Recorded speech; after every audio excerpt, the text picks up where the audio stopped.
Teman-teman, sore hari ini kita akan mendengarkan sedikit renungan yang berjudul 10 Perintah Bapa Yahweh. Ini aku bikinin part 1-nya dulu, buat part 2-nya di pertemuan berikutnya pas aku tugas. Kita buka ayatnya di Ulangan 5 ayat 7 sampai dengan 8, dilanjut Ulangan 5 ayat 11 sampai dengan 12, dilanjut lagi Ulangan 5 ayat 16. Ulangan 5 ayat 7 sampai dengan 8. Jangan ada padamu ilah-ilah lain di hadapanku. Jangan membuat patung bagimu yang menyerupai apapun di langit, di atas, atau apapun yang ada di bumi, di bawah, atau yang ada di dalam air, di bawah bumi. Dilanjut ayat 11 sampai 12. Jangan menyebut nama Yahweh Elohimmu untuk kesia-siaan, karena Yahweh tidak akan membebaskan orang yang menyebut namanya untuk kesia-siaan. Peliharalah hari Sabat untuk menguduskan seperti apa yang telah Yahweh Elohimmu perintahkan kepadamu. Dilanjut ayat 16. Hormatilah ayah dan ibumu seperti yang telah Yahweh Elohimmu perintahkan padamu untuk membuat umurmu panjang dan supaya baik keadaanmu di tanah yang Yahweh Elohimmu berikan. Di ayat 7 dituliskan, jangan ada padamu ilah lain selain Yahweh. Di ayat 8 dituliskan, jangan membuat dan menyembah patung. Di ayat 11 dituliskan, jangan menyebut nama Yahweh dengan sia-sia. Di ayat 12 dituliskan, ingat dan kuduskan hari Sabat. Dan yang terakhir di ayat 16, hormatilah ayah dan ibumu. Perintah Bapa Yahweh yang pertama yaitu, jangan ada padamu ilah lain selain Yahweh. Di sini kita diberitahu bahwa Tuhan yang benar itu hanyalah Bapa Yahweh. Terkadang orang-orang yang tidak percaya kepada Bapa Yahweh selalu menganggap nama Yahweh dan nama Allah itu sama. Nah, sekarang aku mau ambil contoh nih. Coba Kesia lagi main sama teman-temannya.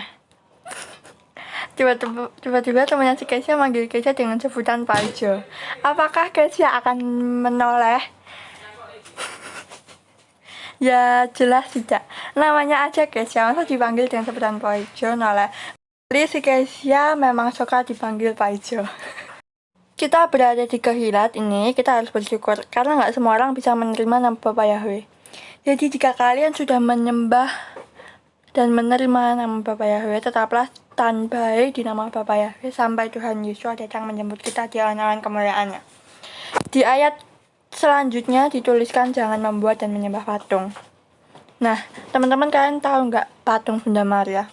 Nah, kalian yang pernah sekolah atau lagi bersekolah di sekolah Katolik pasti pernah lihat yang namanya patung Bunda Maria di sekolah.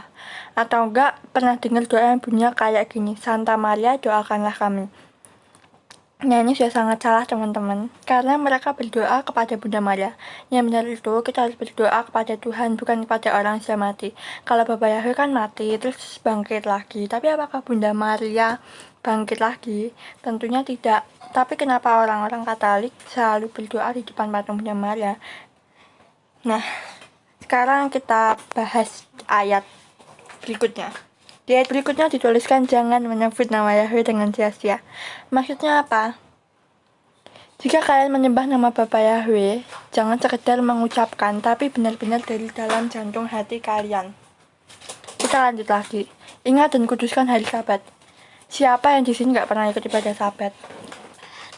Pasti semuanya ikut ibadah Sabat ya. Nah, dengan kalian memuji memuliakan nama Bapa Yahweh, dengan kalian memuji memuliakan nama Bapa Yahweh saat beribadah, itu saja sudah termasuk menguduskan hari Sabat. Nah, aku punya sedikit cerita nih. Setiap ibadah kan aku nggak bawa HP. Setelah selesai ibadah, aku buka HP dan aku lihat story-nya teman, lihat status WA-nya teman gitu. Ternyata ada yang lagi mabar loh teman-teman. Seharusnya di hari Sabat kita hentikan semua kegiatan kita dan kita pakai untuk beribadah. Yang terakhir, hormatilah ayah dan ibumu.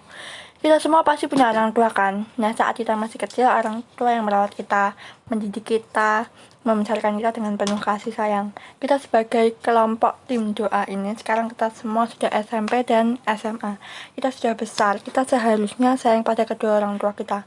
Tanpa orang tua, belum tentu kita bisa bersekolah loh. Nggak usah jauh-jauh ke sekolah dulu deh. Nggak usah jauh-jauh ke sekolah dulu deh.